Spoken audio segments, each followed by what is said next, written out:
நமக்கு பின்னாடி பேசுறதை பத்திலாம் நம்ம கவலைப்படவே கூடாதுங்க. அவங்கள விட நம்ம 2 அடி முன்னாடி இருக்கோன்றதை நினைச்சு பெரும் போட்டுக்கிட்டு போயிட்டே இருக்க வேண்டியதுதான் என்னுடைய பிகினிங் ஸ்டேஜ். வணக்கம் நண்பா, வெல்கம் டு ஆர்கேவன் சேனல். ஆஹா ஓடிடி பிளாட்ஃபார்மில் நவம்பர் 29 ரிலீஸ் ஆன ஒரு படத்தோட ரிவ்யூ தான் பார்க்க போகிறோம்.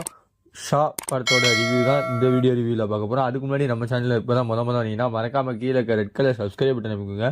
வாங்க வீடியோக்குள்ளே போகலாம். இந்த படத்தோட டேரக்டர் வந்து 4 விதமான டேரக்டர் இருக்காங்க. 4 ஸ்டோரியுமே எடுத்துக்கட்டப்பட்ட கதைகள் வந்து காதலுக்கும் காமத்துக்கும் உள்ள அத்தியாவசியம் அடிப்படை உணர்வுகள் இதை பற்றி தான் வந்து ஒரு படமாக எடுத்திருக்காங்க. 4 ஸ்டோரியிலையும் வந்து எனக்கு தெரிஞ்சு ஃபஸ்ட்டு ஸ்டோரியில் வந்து சூப்பராக எடுத்திருக்காங்க. ஸ்கூல் லைஃப்பில் வந்து பசங்களுக்கு செக்ஸ் எஜுகேஷன் தான் என்னது அப்படின்னு ஒரு பேசிக்கலான ஸ்டூடெண்ட்டுக்கு வந்து தெரியணும். ஒரு 8th வந்த ஸ்டூடெண்ட்டுக்கும் வந்து தெரியணும்.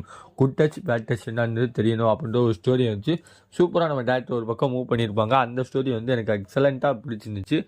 அதுக்கடுத்து ஸ்ரீகாந்த் நடித்த 2 ஸ்டோரி, அது வந்து ஒரு ஹஸ்பண்ட் அண்ட் ஒய்ஃப் 2 பேரும் வந்து முன்னாள் காதலியாக இருந்திருக்காங்க. அவங்க வந்து வேறுபட்ட இடத்துல வந்து வேறு 2 பேரை கல்யாணம் பண்ணி குழந்தை பெற்றுருக்காங்க. அவங்க வந்து மறுபடியும் மீட் பண்ணும்பொழுது அவங்க 2 பேரும் மறுபடியும் காதல் வயப்பட்டு மறுபடியும் உள்ளே வந்து மெஜ் ஆகுறாங்க. இந்த கதையை பார்க்கும்போது என்னடா கன்றாவியான காதல் கதையாக இருக்கா, அதில் காமமும் சேர்ந்து இருக்கா அப்படின்ற மாதிரி காட்டி முடிச்சிருக்காங்க.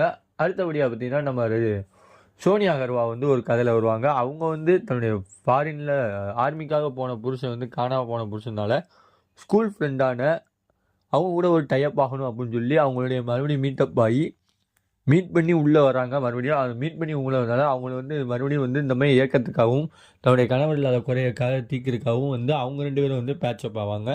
அது ஒரு ஸ்டோரியாக வந்து நிற்கும் பொழுது கடைசியாக வந்து அவருடைய ஹஸ்பண்ட் வந்து வந்துடுவார், ஆர்மிலேருந்து வந்துடுவார், உயிர் பொழைச்சி வந்து வருவார். அந்த சீனை சொல்லுவார்.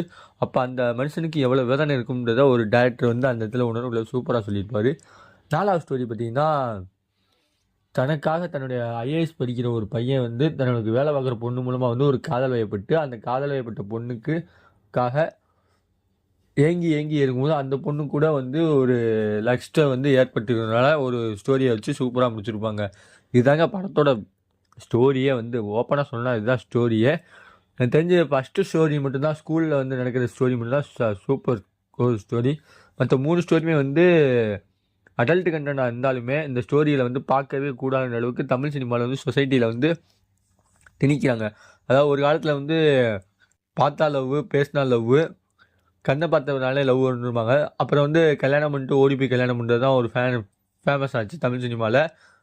இப்போ வந்து கல்யாணத்துக்கு அப்புறம் வந்து ஆஃப்டர் மேரேஜுக்கு அப்புறம் வந்து புருஷன் முன்னாடி ஆனதுக்கப்புறமும் வந்து கள்ள தொடர்பு இந்த மாதிரி கதையெல்லாம் காட்டிக்காங்க.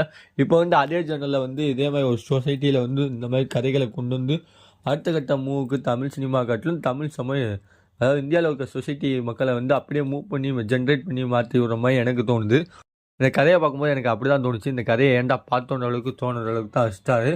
லஸ்ட் ஸ்டோரியாக அந்த படத்தில் மாதிரி காட்டியிருக்காங்க. இந்த ஸ்டோரி இருந்தால் அந்த ஸ்டோரி அப்படின்னு. இது முழுக்க ஒரு 18+ கண்டென்ட் மூவி. கிட்டத்தட்ட தெரிஞ்சு இந்த படத்தை பார்க்காம இருந்துக்கலாம்ன்ற அளவுக்கு நினைக்க வச்சிட்டாங்க டேரக்டர்.